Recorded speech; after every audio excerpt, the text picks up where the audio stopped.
9 बजे के बाद का करी हर ज्योति।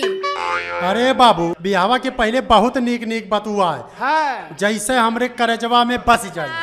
अब वही एको डंडा मारे नाई और नखड़ा दिखावे के शुरू है। आए जो मार के बैठो ना अब लतियाए बस सोचाए जाबू। लतिया लतिया लतिया जल्दी जा खेतों में तुहार दादा तुहरे करेजवा में बस दादा हो।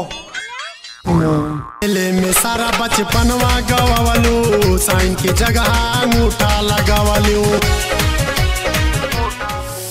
अरे भौजी यस न बोला हमार करजवा धुकुर धुकुर करे लागत बा।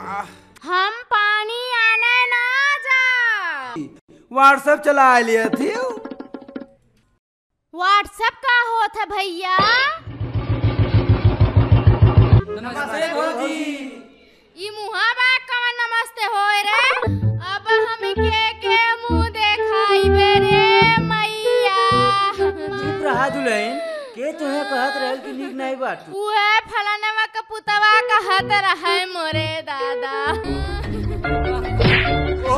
कौन कहता है कि माई के कीबोर्ड इसक नहीं करते हैं?